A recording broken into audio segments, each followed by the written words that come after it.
Hej, Christina fra Hestemund.dk. Jeg står her med Angelo Telatin, and since Angelo is from, well, he's both Italian and he lives in the United States, I'll take it in English. So Angelo has been teaching here for the last 3 days, and he's an awesome teacher, and he's done international rides himself. He's also a member of he's a fellow of the British Horse Society, which means that you actually have the highest certificate as a riding instructor. And that's what we have seen the last 3 days. It's awesome.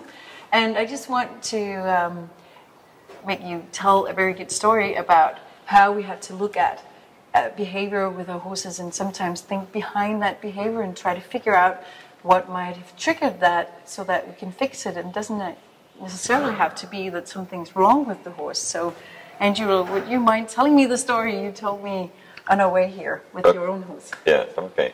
So I'm a breeder in Italy some years ago donated to me a horse that was having behavioral problem at a horse show.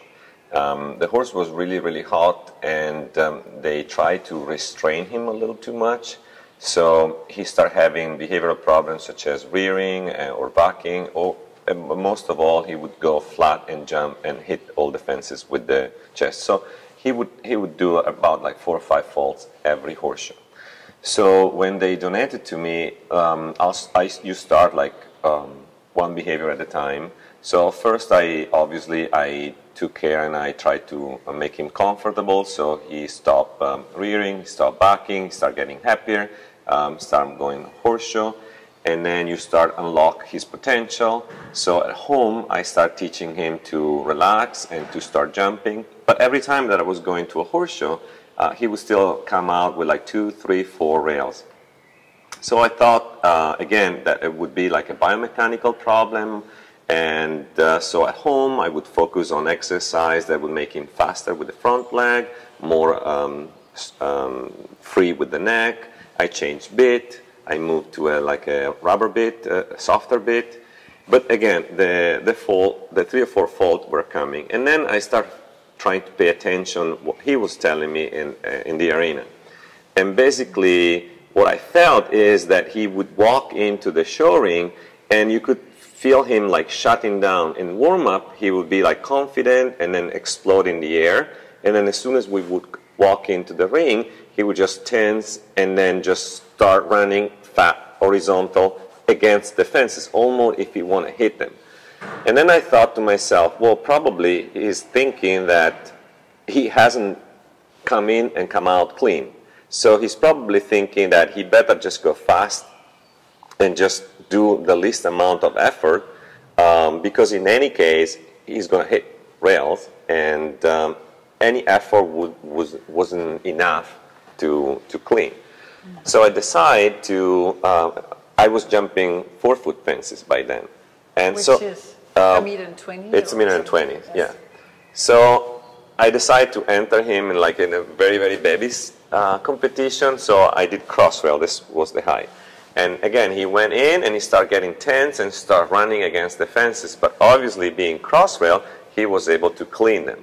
So you could see, I did a couple of those ones, and I could feel him like almost like the body unblocking and thinking, wow, if I pay attention, I can go in and I can actually come out clean.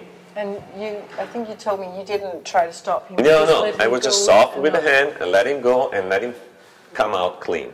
Because every time that I was touching the rein and telling him to slow down, he would, it's called condition fear, he would just switch into hands, lock my neck, hit the rail. I better just prepare myself to hit the rails. And that's what was happening. So I let him go as he wanted to, and he started doing these 2 clear rounds on the cross rail.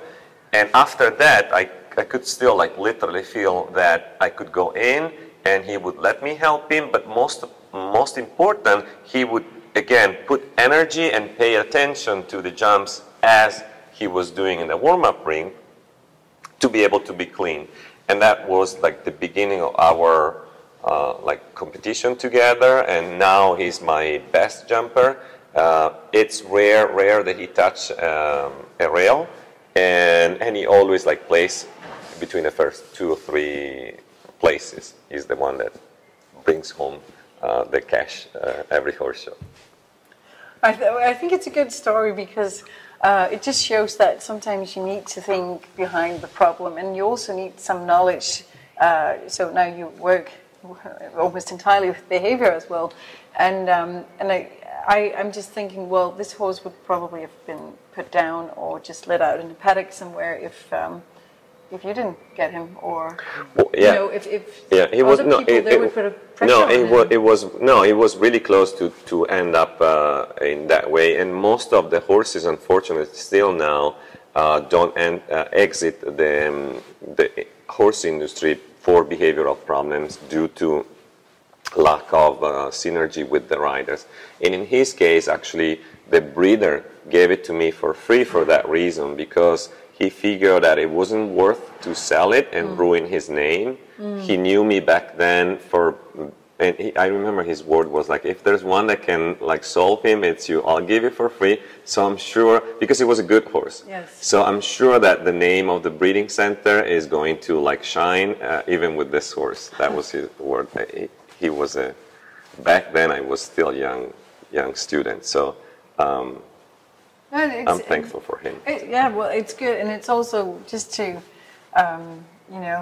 round this one up. I just want to say, well, important to know that usually, and like always in this case, we as the writers created that problem. It's something that we actually enhanced, or we actually developed. It's not like he had. No. You know, it's not like he saw a show for the first time and thought, oh, I better hit rails. No. Yeah. He was the opposite. He was one of their best 4 years old. He was only very tense with the collar, so he liked to clean the fences about like a half meter on top of the 4 fences, and so he was like super clean. He was their best 4 years old. And then they figure, oh, look how big he jumps, so they start going higher. But in his brain, he still want to clean that much. And so at one point, he started losing that energy, and because he couldn't, obviously, if you go above that, then he thinks that he needs to jump 1.50 meters to clean 1.20 meters fence. And that's where he started getting problem, getting a little tense, getting a little faster.